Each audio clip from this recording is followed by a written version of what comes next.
do you believe that you influence the future?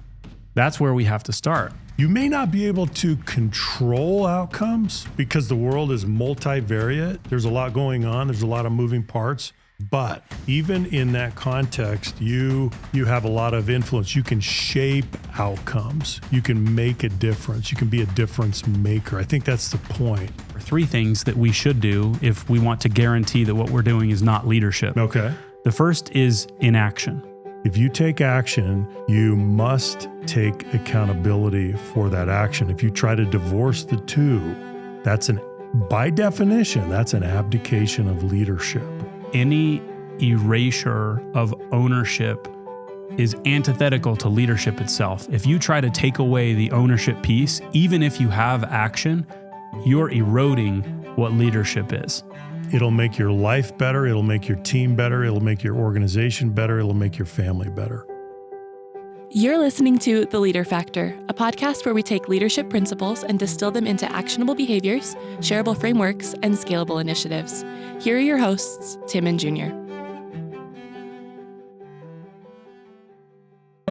Hey everybody, it's Junior. Thank you for tuning in to The Leader Factor. We hope that you enjoy the following episode. At the end, we're going to put together all of the slides, the most important content, the key takeaways and principles that we think you need to know into a downloadable PDF. There should be a link in the description and on the site if you want to download that content. We would also ask for you to subscribe with notifications on so that you can be notified anytime we post on this channel new content. It helps us grow the channel and bring new content to people like you. Hope you enjoy the episode. Welcome back, everyone, to The Leader Factor. I'm Junior, here with my co-host, Dr. Tim Clark. And today we're going to be talking about general leadership through a slightly different lens. And I want to start by reading a quote by David McCullough.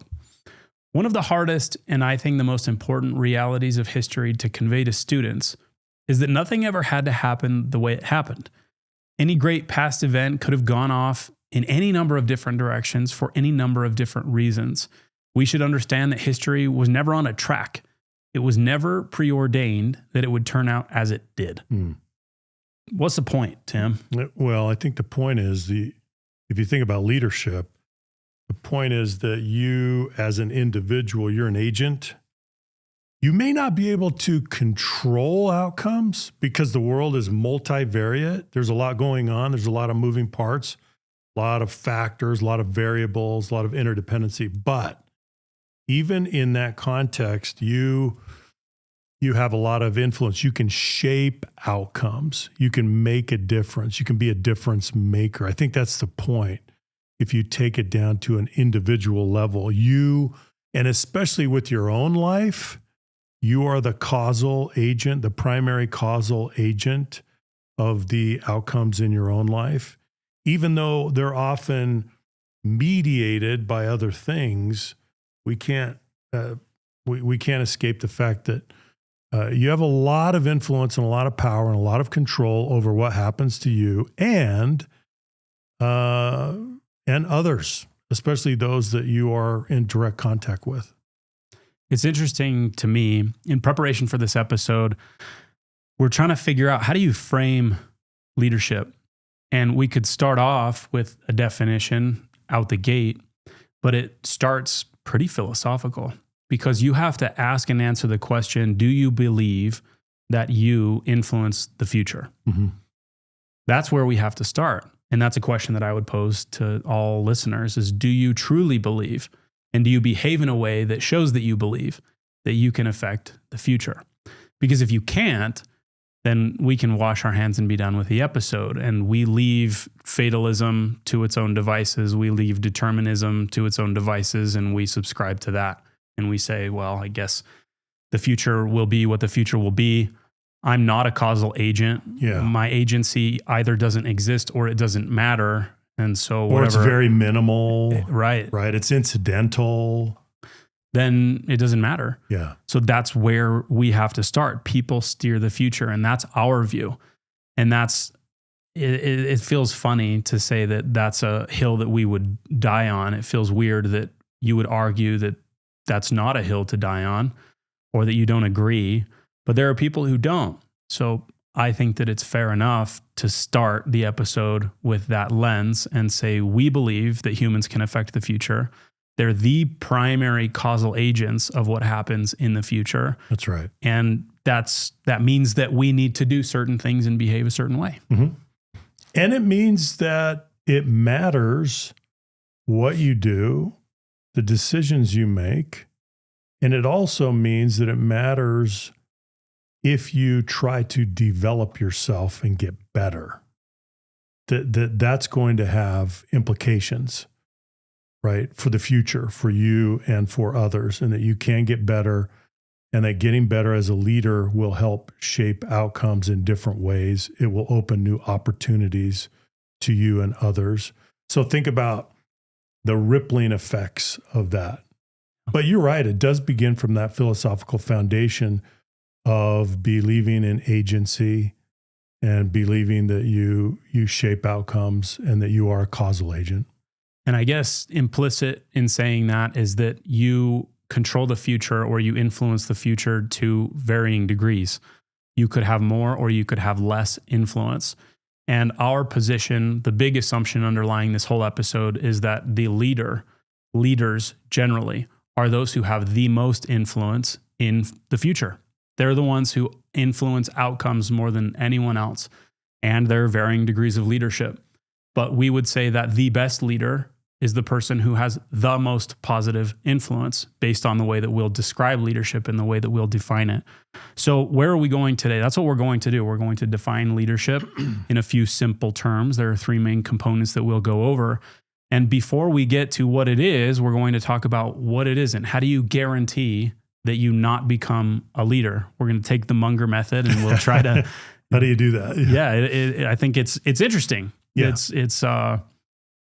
It creates a lot of opportunity for some fun discussion. Before we jump into that, Junior, I just want to mention in history, there are different theories, different schools of thought about the way that we should interpret history, the way that we should interpret what happened and how it happened and the consequences. And one of those theories is called the great man or the great woman theory of history. And what it says is that there were key figures in history that made certain decisions, and those decisions created very important outcomes, results, consequences, right? Like someone might point to FDR, right? Franklin Delano Roosevelt, who was a president of the United States who made certain decisions during the Great Depression or during the Second World War. And so there are people that subscribe to that great man or great woman theory of history. But I think what we're saying is we want to go even beyond that. And we want to say that concept applies to everyone, even down to whoever you are in whatever modest or you may think inconsequential role that you have, but you have an impact. And in your sphere of influence, you're a great man or a great woman. That's what I think, is that you apply that theory at every level. Yep, I agree. And I'll say and add to that what may or may not be a hot take. This is just my perspective, is that scale matters. Yeah. That's the whole reason that you would have this conversation about becoming a better leader. If scale didn't matter, operate in your sphere of influence and that's fine. But I think that the aspiration should be to get better so you can have more influence at better scale. And I think that's the aspiration. So we can start off by saying that there's a lot of clutter in leadership. And that's an understatement. It is. Yeah, it is. There's a lot of clutter, so much clutter that we could say that leadership is like a garage sale. The leadership content of today is garage sale-esque. It is. There's mostly junk. Yeah. There may be some gems that have been sitting in a box for 30 years that someone puts out on the porch that you have to go through and find. But the majority of it has been picked through. The good stuff is out already, and the rest is just junk. What do you think about that? Well, is that fair? Yeah, but the problem is, Junior, and the danger is that people people love the junk. They embrace the junk. The leadership is crowded with absurd theories, and people subscribe to those. They embrace those. They follow those. They believe those. And there's a lot of junk out there. It's crowded with absurd theories. Well, it's like the LinkedIn post that you'll see every once in a while. I can't stand my LinkedIn feed. And hopefully there are people out there who can agree with me. But you'll see the 101 leadership books that I read this year. Right? Oh, yeah. You don't need 101 leadership books. And I would venture to say that there aren't 101 good leadership books out there that are truly worth reading. Maybe there are 100. Certainly not. Well, that's dangerous. There are millions out there. Few of them are good. We'll leave it at that. Junior, the best leadership books that I've read are not on leadership. They're usually biographies. They're usually the history of a person, and we come to understand their lives and the decisions they made and the adversity that they overcame. But they're not explicitly about leadership. There may be a few exceptions where you have a book on leadership and it's good, but there aren't that many. Yeah, fair. I think that's true. I'm going through books and I'm thinking, and I think you're probably right. The best leadership books that I've ever read are biographies. Isn't that interesting? Yeah. Yeah. Very cool. Tells you something. It does. So if we start with the Munger method and we take the inverse of the definition that we're going to put forward, we arrive at certain things. So what is that definition? That definition is taking action and accountability to create positive change. How did you come up with this definition? How long did it take you? Where does it come from? Why do you say it this way? The short answer is it took 30 years. And I'm not really kidding. Because, first of all, I was trying to think of, okay, if leadership has these three domains, right? Lead self, lead the team, lead the organization. What is a definition of leadership in its pure and most concentrated form that applies equally, is equally relevant in those three domains: lead self, lead the team, lead the organization. And I thought about this over and over again. What is the essence of this concept? Let's get to the kernel. And this is what I came up with. Leadership is, well, you got to take action, because if you don't get out of the realm of thought, then we're not doing anything. It's thought. So we have to get out of the realm of thought. We know that. So we have to get into the realm of action. Number one. Okay, we do that. That means we take action. We're going to make decisions. We're going to do things. And then what has to go with that is the accountability has to go with that. And I soon realized that that's a package deal. If you take action, you must take accountability for that action. If you try to divorce the two, by definition, that's an abdication of leadership. So they go together as a package deal. And when you take action, it may not be the right action. It may be a mistake. You may have done some things wrong. Okay, well, you got to take ownership for that. We talked a few episodes back about the Munger method and the idea that sometimes it's easier to answer the opposite question than the one you originally posed, which the question in this case is, how do we embody this definition of leadership? How do we become better leaders? We might start with the inverse and say, how do we guarantee that what we're doing is not leadership? So if you look at that definition and you take the inverse, then there are three things that we should do if we want to guarantee that what we're doing is not leadership. Okay. The first is inaction. This is probably the most interesting of the three, in my opinion. And I would venture to say that most poor leadership happens here through inaction. And it's different than saying that poor leadership happens through poor action. You just wipe it out and you say that poor leadership happens through inaction. Most poor leadership happens through omission. Do we think that that's true? You failed to act. You fail to act. I would be interested in what the listeners think. Do you think that that's true? Most poor leadership happens through omission. There's a stanza from Bukowski that I really like. He says, I was waiting for something extraordinary to happen, but as the years drifted past, nothing ever did unless I caused it. That's the idea of agency, that things won't change unless you change. The environment won't be different unless you impose something on the environment. And if you sit and you wait, you're going to be waiting a very long time for good things to happen. That's right. That's right. So why do we do nothing? That's an easy answer. Loss aversion, fear of failure. If I don't swing, I'll never strike out. Analysis paralysis. And then here's an interesting one. We regret a bad action more than a missed action. And this is empirical. The cost of inaction is high. Across large surveys, inaction regrets outnumber action regrets nearly 2-1. Let me say that one more time. Inaction regrets, in other words, regret about not doing something, outnumber action regrets, regret about doing something that you wish you wouldn't have, 2-1.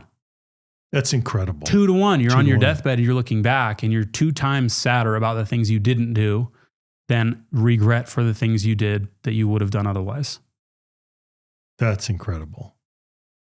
That's huge. That's huge. So that goes back to proving the first element of the definition. Is leadership about action? I think it is. It has to be. The deepest, most enduring regrets are related to a failure to take action. Right? The inertia, right? We just not doing anything, being paralyzed or whatever it is, your loss aversion, whatever you're afflicted with. That's huge. I think it's also arguable to say that inaction is a decision. It's a conscious decision more than it is just blissful ignorance to what's going on around you. I think that most omission is someone looking at the situation, seeing that there's an opportunity to do something and deciding not to.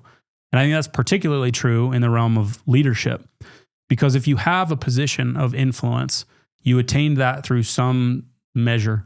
You're probably competent. You're probably smart enough to recognize that there are things going on around you that you could affect. You made it this far at least. But you're looking at the environment and you're saying, you know what? I'm just going to sit here. I'm going to, as Bukowski said, wait for something extraordinary to happen. And if we know that that's what people do, and we also know that they regret it 2-1, then that should be enough in and of itself to motivate us to act.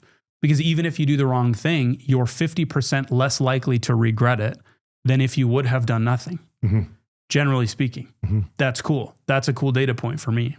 Yeah, it makes me think of, there's an organization, Junior, that we work with, you know, the one I'm talking about, and they have brought into their vocabulary, it's part of their vernacular. They use the word high drive or the terminology high drive. And they're always looking for people that have high drive. And that's kind of a threshold requirement for them. When they hire someone, they need to see evidence that you got a big motor, that you have high drive, and that you're going to take action. Isn't that interesting? Totally. And don't you think that that's related to this? They want people, they want to find people that have high drive, that are not afraid to act. They know they're going to make mistakes. But we can't move forward as an organization. Now, they also conceive of themselves, define themselves as a growth organization, a growth business. Yeah. And I just find that interesting, that that's like a minimum requirement is that you have to have high drive. Yeah. Well, from an evaluative perspective, if there's someone in front of me and I'm interviewing, one of the things that I'm trying to understand is, do you do stuff, right? Yeah. Do you do things? Yeah. In a general sense, like what's your life like? Right. I don't even care so much as to what you're doing. What are you doing? Show me you're active. Right? Yeah. Is it just pure inertia and you're an object at rest that's going to stay at rest? Or are you in motion and you're going to stay in motion? That's part of what I'm trying to figure out. And I think it speaks to the drive question. If you think about those words, drive and growth, there's nothing about stasis in there. No. It's all about movement. Yeah. And that movement, we hope that it's in the right direction. We hope that it's progress, but movement is better than no movement, all else equal. Right. So if you watch television 6 hours a day, Which screen time is close to that. yeah, that's not what we're talking about. Yeah. Just to be clear, Yeah. right? That is equivalent to, in many ways, synonymous with inaction, right? Yeah. We don't want passive observers. We want active participants. Yeah. Don't do that. If you're doing that, don't do that. It's not going to help. Stop. Yeah.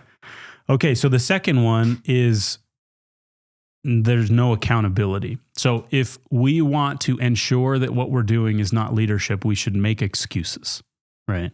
That's what we're saying. And the point here is that any erasure of ownership is antithetical to leadership itself. If you try to take away the ownership piece, even if you have action, you're eroding what leadership is. Right. It's not leadership. Right. And you made this point. I'd love if you could expound on that a little bit. Why are excuses so pernicious? Why is a lack of accountability so bad? Well, think about what we're trying to get to, Junior. We're trying to get to positive change. That's the ultimate goal. So we're going to take action and accountability to create positive change. So after you take action, you need to evaluate. You need to assess. You need to examine. And you do it in a spirit of ownership and accountability. You own that. And only through that process can you make appropriate adjustments or improvements that will ultimately get you to positive change. That's why you can't divorce the action from the accountability. That's never going to work. We've all probably seen people who have tried. You have a mover and a shaker who does things, but they try to divorce themselves from the outcomes of those things. Right. And they just let the chips fall and it's somebody else's problem or it wasn't my fault. So excuse is definitely something you're going to want to lean into if you want to make sure that what you're doing isn't leadership. And there's a huge short-term temptation to dodge accountability. That's important to call out. That's right. There's a huge temptation. Yeah. But the irony is that the satisfaction lies in taking accountability for that thing that you're so incentivized to dodge up front. That's where the satisfaction lives. So if you get so far as to take action, but you don't look to take accountability, you're also not going to be satisfied. Because the accountability, you also can't divorce from positive or negative outcomes. You're saying, I'm in charge of both of those things, regardless. I'm going to act, and then whatever happens is my fault, for better or worse. That's right. Let's get into the third one, status quo. So if leadership is taking action accountability for positive change, then we could take that positive change and make sure that it's status quo. So if we optimize for the maintenance of the status quo, we can assure ourselves that what we're doing isn't leadership. What it becomes is status quo caretaking. You become the Mr. Filch of the status quo, to make a Harry Potter reference. For those who know, you know. Hey. You walk around the grounds and you take care of things and make sure that everything's in order and that it does not change. Right. Yeah, you maintain. Yep. Well, think about it. If you're not taking action and accountability to create positive change, what else could you possibly be doing? You could be caretaking. You could be just maintaining that status quo, just chilling. Yep. I think that's the other option. Yep. But that's not leadership. So I think it creates a pretty clear distinction. So let's go through the three to summarize. If we want to guarantee that we don't achieve the goals that we have in leadership, we can do these three things: inaction, excuse, and status quo. If you see that those are the outcomes of the people around you, then it's an evaluative measure. You can see that what they're doing is not leadership, and you can see it in yourself as well. So if we go from there and we say, okay, now we've hedged against the downside of not doing leadership. We know what to avoid. What is it that we have to do? The first thing that we have to do is what's on this slide. Action is a matter of taking thought all the way to behavior. It can't just live in here. Mm-hmm. The rubber has to meet the road, and whatever's going on, whatever gears have been turning in your brain have to affect what's actually happening in reality. You have to get off the couch. You take the screen time down and you go out and you do stuff. Right. And again, I'm not even going to say what the things are. So I don't know what they are for you. I know what they are for me. Right. But you have to get out there. You have to be on the field, and you have to play the game. Yep. That's action. Number 2 is accountability. Own outcomes, even mistakes. You own the intended and the unintended consequences. That second piece is something that you said that I think is salient: intended and unintended. So you're not even saying good and bad. Why unintended and intended consequences? Well, we often don't foresee what the unintended consequences might be. And when we're making a decision in the first place, it's so easy to be captured by the intended consequences that we want to happen. And so I think there's a trap there. I think that's where we tend to obsess on that, and we think, oh, this is what we're going to achieve. And we don't think very carefully about potential unintended consequences, and we get caught into that. And so we're just clarifying here that if you take action, you have to own everything that happens after that, the intended, the unintended. And then you take a look, and that's why the accountability is so important, Junior, because you look at the unintended, and those consequences, especially the unintended consequences, they teach you. You're a great teacher, right? You look at cause and effect relationships, you look at what happened and why, and now you can go back and you can do better. Yep. The final principle is positive change. You have to aim and you have to work beyond equilibrium, beyond the status quo. You have to leave things better than you found them. And that's probably that's the simplest way that I could conceive of that embodies this principle for me. If you borrow something from someone and you're a steward over something, what are you always told? Leave it better than you found it. Yes. Could be a campsite, could be a truck you borrowed, could be the kitchen that you used to cook a meal. Leave it better than you found it. And if you adopt that mindset as a human, it's going to be really difficult to go that wrong, because you're going to be constantly occupied with positive change. You're not going to be looking to shirk responsibility. You're not going to be looking to leave things the way that they were. You're going to look for improvement. And if that's your paradigm, generally speaking, as you engage with the world, things will get better around you. You will get better, and you'll embody these principles. Eventually, by nature, it will become part of who you are. I want to give you an example. So you talked about making things better than you found them. It reminds me, I can't help but think of this. When I was a Boy Scout years ago in our troop, we had a scoutmaster, and he would preach this at every opportunity: make things better than you found them. And one summer we went to a high adventure Boy Scout camp, and we traveled a long ways to a place called Little Lemhi in Idaho.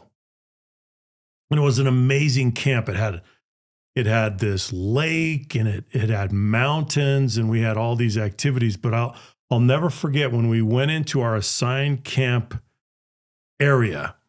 Like, you have camp area number 13 here. So your troop, you go here. And I'll never forget when we got to that camp spot, and we had to set up our tents and everything. The camp spot, there was litter, and it was dirty, and it was not well maintained. Whoever had used it before, right? They left it a mess. And when I first got there, I thought, well, let's go get another campsite. Like, this is not good. And I think I told my scoutmaster, hey, we need to get another campsite. This is like, they didn't clean this up. And he stopped me right there. And he said, whoa, He said, what a great opportunity. We're going to leave it better than we found it. The first thing we did is we lined up all the scouts in a line, like physically like a line, and we combed the entire campsite. We picked up every little piece of trash, everything. We just cleaned everything until it was immaculate. And then he said, now let's set up our tents. Now we can do this. I'll never forget that. Leave it better than you found it. So when you say those words, that's the essence of leadership. And we need to take that out into the world, into the organizations that we are in, and do that. So how would we summarize? Leadership is the daily decision. It happens every day to take action and take accountability to create positive change. Hopefully that helps sift through some of the clutter that exists in leadership. And you don't have to go garage sale to garage sale, digging through the junk, trying to find something that's valuable. That is the essence as we see it. And that's what we do every day with organizations.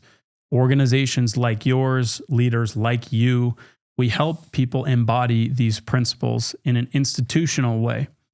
This is good for organizations, period. It's good for societies. It's good for families. These principles are universal. The more people we have embodying the action and the accountability and aiming for positive change, the better the world will be. The higher performing organizations we'll have. So part of what strikes me to conclude is the fact that these principles have been around as long as humans have been here on this earth. Yet, I have to go later this afternoon and grapple with some of the implications and opportunities that the bleeding edge of AI is creating, right? Yeah. I have to bring the most ancient universal principles and try to embody those as I'm grappling with the most technological, mechanical, cutting edge application and tools. So it's this beautiful marriage of the foundational elements of leadership with the latest and greatest toolkit. You put those things together and you have beautiful outcomes. And that's what we're trying to do with organizations. So if you're interested in bringing this type of content, these types of tools to your organization, we would be happy to help you. It's what we're doing inside Leader Factor as we speak. Tim, as we wrap up today, what else would you like to share? Well, maybe just to underscore the point, Junior, that the definition of leadership that we've explored today is really ancient. It's ancient. There's really nothing new about it, but there is power in the clarity to understand what it is and what it isn't. It is action, it is accountability, and it is positive change. And we need to stay focused on that. It'll make your life better, it'll make your team better, it'll make your organization better, it'll make your family better. And if you want the easiest way to do it, the 80-20 of this whole thing, instead of aiming at those, avoid inaction, excuse, and status quo. And with that, we'll wrap up and catch you in the next episode. If you liked today's conversation, please leave us a like, share it with someone who you think might find it valuable, and we'll catch you in the next one. Bye-bye.